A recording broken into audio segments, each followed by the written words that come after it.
ओम शांति। आज 25 अप्रैल 2026 आज की साकार मुरली के अनमोल मधुर महावाक्य सुनेंगे। मीठे मीठे बाबा के मीठे बच्चे बाप दूर देश से आए हैं। तुम बच्चों के लिए नया राज्य स्थापन करने। तुम अभी स्वर्ग के लायक बन रहे हो। बाप दूर देश से आए हैं। तुम बच्चों के लिए नया राज्य स्थापन करने। तुम अभी स्वर्ग के लायक बन रहे हो। प्रश्न है, जिन बच्चों का शिव बाबा में अटूट निश्चय है उनकी निशानी क्या होगी? उत्तर है, बाबा कहते वह आंख बंद करके बाबा की श्रीमत पर चलते रहेंगे। वह आंख बंद करके बाबा की श्रीमत पर चलते रहेंगे। जो आज्ञा मिले कभी ख्याल भी नहीं आएगा कि इसमें कुछ नुकसान ना हो जाए, क्योंकि ऐसे निश्चय बुद्धि बच्चों का रिस्पॉन्सिबल बाप है। उन्हें निश्चय का बल मिल जाता है। अवस्था अडोल और अचल हो जाती है। अवस्था अडोल और अचल हो जाती है। गीत है, तुम ही हो माता तुम ही पिता हो। ओम शांति। बाबा कहते ये महिमा किसकी सुनी? जिसको सिवाय तुम बच्चों के दुनिया में और कोई जानते नहीं है। यह है ऊंचते ऊंच बाप की महिमा। बाकी जिसकी भी महिमा करते हैं वे फालतू हो जाती है। ऊंचते ऊंच एक ही बाप है, लेकिन बाप की पहचान कौन देवे? खुद आकर आत्मा की ओर अपनी पहचान देते हैं। कोई भी मनुष्य को आत्मा की भी पहचान है नहीं। भल कहते हैं महान आत्मा जीव आत्मा। शरीर जब छूट जाता है तो कहते हैं आत्मा निकल जाती है। शरीर जब छूट जाता है तो कहते आत्मा निकल जाती है। शरीर मुर्दा हो जाता है। आत्मा अविनाशी है, वह कभी खत्म नहीं होती। आत्मा जो स्टार मिसल है वे अति सूक्ष्म है, इन आँखों से देखने में नहीं आती है। कर्तव्य सब आत्मा करती, परंतु घड़ी घड़ी देह अभिमान में आ जाते हैं तो कहते हैं मैं फलाना हूँ, मैं ये करता हूँ। वास्तव में करती सब आत्मा है, शरीर तो ऑर्गन्स है। ये साधु आदि भी जानते हैं कि आत्मा बहुत सूक्ष्म है, जो भ्रुकुटी के बीच में रहती है, परंतु उनको यह ज्ञान नहीं है कि आत्मा में यह पार्ट बजाने के संस्कार हैं। आत्मा में पार्ट बजाने के संस्कार हैं। कोई कहते आत्मा में संस्कार होते नहीं, आत्मा निर्लेप है। कोई कहते संस्कारों अनुसार जन्म मिलता। मतभेद बहुत हैं। तो बाबा कहते ये किसी को भी पता नहीं है कि कौन सी आत्माएं 84 जन्म लेती हैं। बाबा कहते तुम जानते हो कि सूर्यवंशी को ही 84 का चक्र लगाना पड़ता है। बाबा कहते तुम जानते हो सूर्यवंशी को ही 84 का चक्र लगाना पड़ता है। आत्मा ही 84 का चक्र लगाए पतित बनती है। उनको अब पावन कौन बनाए? पतित पावन ऊंचते ऊंच एक ही बाप है, उनकी महिमा सबसे ऊंची है। 84 जन्म सब तो नहीं लेते। 84 जन्म सब तो नहीं लेते। पीछे आने वाले तो 84 जन्म ले ना सके। सब इकट्ठे तो नहीं आते हैं। जो पहले पहले सतयुग में आएंगे सूर्यवंशी राजे और प्रजा, उन्हों के 84 जन्म होते हैं। जो पहले पहले सतयुग में आएंगे सूर्यवंशी राजे और प्रजा, उन्हों के 84 जन्म होते हैं। पीछे तो मनुष्यों की बहुत वृद्धि होती है ना। फिर कोई के 83 कोई के 80 जन्म होते हैं। वहाँ सतयुग में तो पूरी 150 वर्ष आयु होती है। कोई जल्दी मर ना सके। ये बातें बाप ही बैठ समझाते हैं। अब कोई परम पिता परमात्मा को नहीं जानते हैं। बाप कहते हैं कि जैसे तुम्हारी आत्मा है वैसे मेरी भी आत्मा है। तुम सिर्फ जन्म मरण में आते हो, मैं नहीं आता हूँ। मुझे बुलाते भी तब है जब पतित बनते हैं, जब बहुत दुखी हो जाते हैं तब बुलाते हैं। इस समय तुम बच्चों को शिव बाबा पढ़ा रहे हैं। बाबा कहते तुम बुलाते हैं तो इस समय तुम बच्चों को शिव बाबा पढ़ा रहे हैं। जब तुम बहुत दुखी होते हो तब बुलाते हो। बाबा कहते कोई पूछते कि ये कैसे माने कि परमात्मा आते हैं, तो उन्हों को समझाना है कि सब पुकारते हैं है पतित पावन आओ। अब वह है निराकार, उनको अपना शरीर नहीं है। आना भी है पतित दुनिया में, पावन दुनिया में तो नहीं आएंगे। ऐसे समझाना चाहिए। ये भी समझाना है कि परमात्मा इतना छोटा है जैसे आत्मा छोटी है, परंतु वह है मनुष्य सृष्टि का बीज रूप, नॉलेजफुल। बाप कहते कि तुम मुझे परम पिता परमात्मा कहते हो, पुकारते हो, जरूर आएंगे ना। गायन भी है कि दूर देश का रहने वाला आया देश पर आए। अभी बाप द्वारा मालूम पड़ा है कि अभी हम प्राय देश अर्थात रावण के देश में हैं। सतयुग त्रेता में हम ईश्वरीय देश अर्थात अपने देश में थे। फिर द्वापर से लेकर हम प्राय देश प्राय राज्य में आ जाते हैं, वाम मार्ग में आ जाते हैं। फिर भक्ति शुरू हो जाती है। पहले पहले शिव बाबा की भक्ति करने लग जाते हैं। वे लोग शिव का इतना बड़ा लिंग बनाते हैं, परंतु इतना बड़ा तो वे है नहीं। अभी तुमने समझा है कि आत्मा और परमात्मा में क्या फ़र्क है। वह नॉलेजफुल, सदा पावन, सुख का सागर, आनंद का सागर है। बाबा कहते वह नॉलेजफुल, सदा पावन, सुख का सागर, आनंद का सागर है। यह परम आत्मा की महिमा है ना। अब बुलाते हैं कि है पतित पावन आओ। वह है परम पिता जो कल्प कल्प आते हैं। दूर देश के रहने वाले मुसाफिर को बुलाते हैं, उनकी महिमा गाते हैं। ब्रह्मा सरस्वती को तो बुलाते नहीं, पुकारते हैं निराकार परमात्मा को। ब्रह्मा सरस्वती को तो बुलाते नहीं हैं, पुकारते हैं निराकार परमात्मा को। आत्मा बुलाती है कि दूर देश के रहने वाले अब आओ देश पर आए, क्योंकि सब पतित बन चुके हैं। मैं भी आऊँगा तब जब रावण राज्य खत्म होना होगा। मैं आता भी हूँ संगम युग, ये किसी को भी पता नहीं है। कहते भी हैं कि वह परम आत्मा बिंदी है। आजकल फिर कहते हैं आत्मा सो परमात्मा, परमात्मा सो आत्मा, आत्मा सो परमात्मा हो ना सके। आत्मा परमात्मा दोनों अलग अलग हैं। दोनों रूप दोनों का एक जैसा है, परंतु आत्मा पतित बनती है। 84 जन्मों का पाठ बजाना पड़ता है। परमात्मा जन्म मरण रहित है। अगर आत्मा सो परमात्मा कहते तो क्या सतो प्रधान परमात्मा तमो प्रधान में आते हैं। सतो प्रधान आत्मा तमो प्रधान में आते हैं। बाबा कहते नहीं, ये तो हो ना सके। बाप कहते कि मैं आता हूँ सर्वात्माओं की सर्विस करने, मेरा जन्म भी नहीं कहा जाता। मैं आता ही हूँ नरकवासियों को स्वर्गवासी बनाने। प्राय देश में आए हैं अपना स्वर्ग स्थापन करने। प्राय देश में आए हैं अपना स्वर्ग स्थापन करने।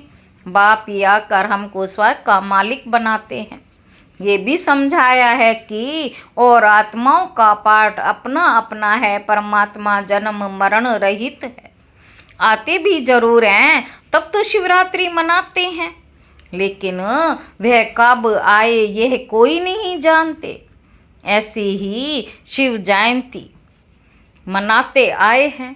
जरूर संगम पर आए होंगे स्वर्ग स्थापन करने। पतितों को पावन जरूर बनाने, पतितों को पावन बनाने जरूर संगम पर आएंगे ना। पावन सृष्टि है स्वर्ग, पावन सृष्टि है स्वर्ग। बाबा कहते पतित पावन आओ, फिर जरूर पतित दुनिया के विनाश का समय होगा, तभी पावन दुनिया स्थापन करेंगे, युगे युगे तो नहीं आते।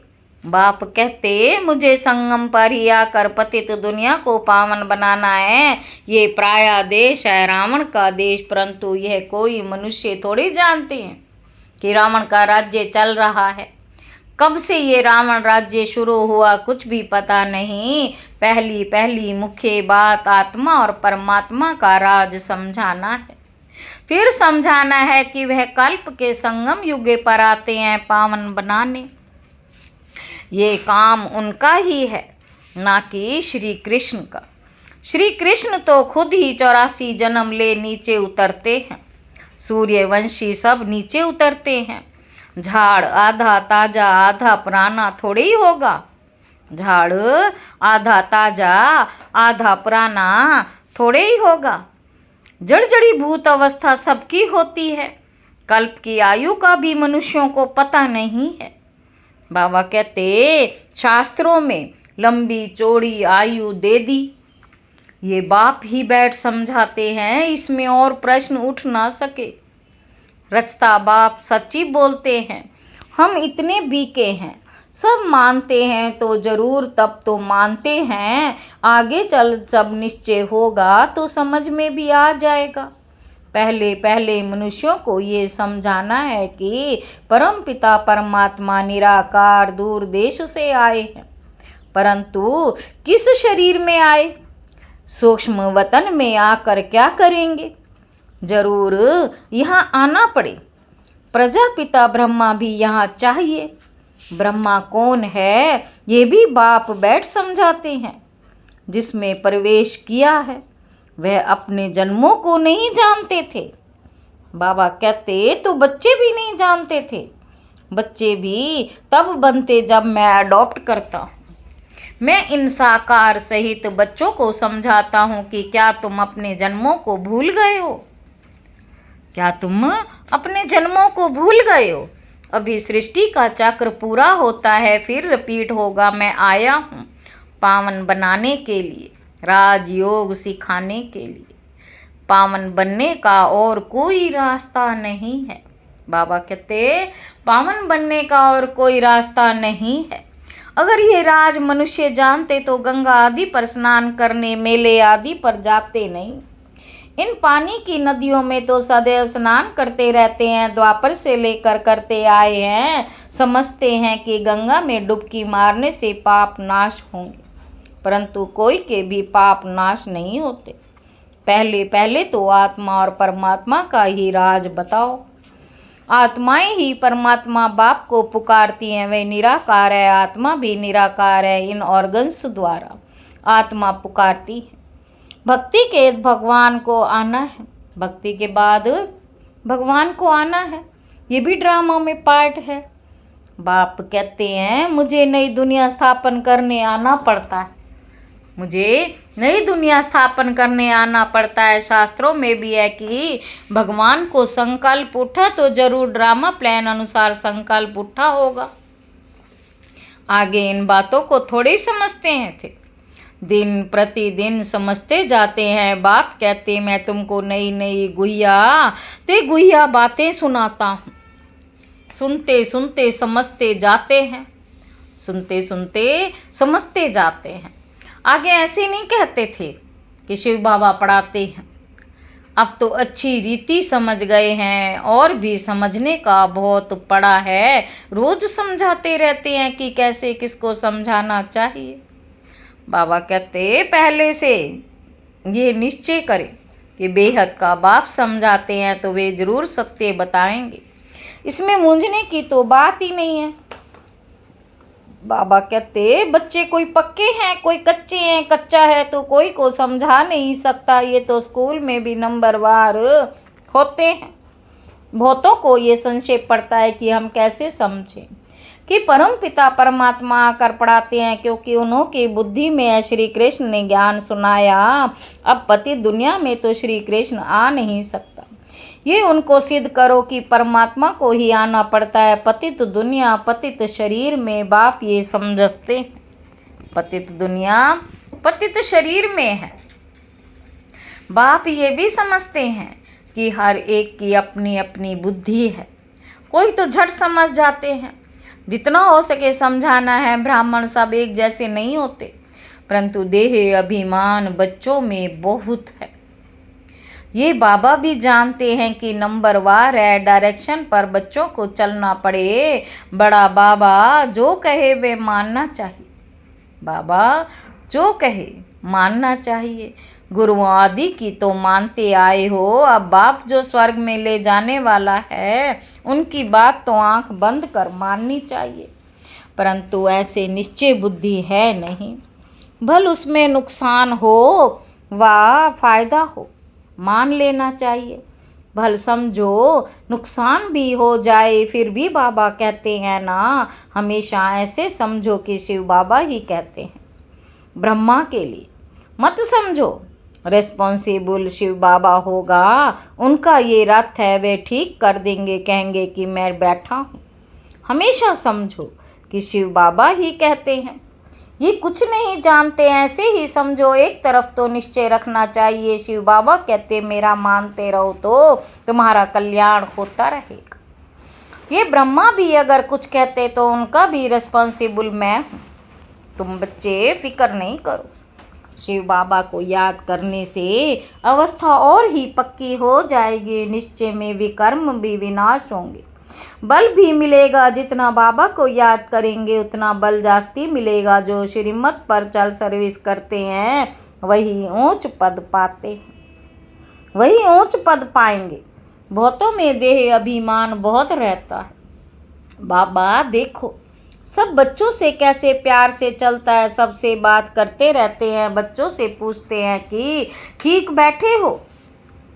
बाबा बच्चों से पूछते हैं कि ठीक बैठे हो, कोई तकलीफ तो नहीं है। लव होता है बच्चों के लिए, बेहद के बाप को बच्चों के लिए बहुत बहुत लव है। बेहद के बाप को बच्चों के लिए बहुत बहुत लव है। जो जितनी श्रीमत पर सर्विस करते उस अनुसार लव रहता है। सर्विस में ही फ़ायदा है, सर्विस में हड्डियां देनी है। कोई भी काम करते रहेंगे तो वे फिर दिल पर ही रहते हैं कि ये बच्चा फर्स्ट क्लास है। परंतु चलते चलते किसी पर ग्रहचारी भी बैठती है, माया का सामना होता है ना, ग्रहचारी के कारण फिर ज्ञान उठा नहीं सकते।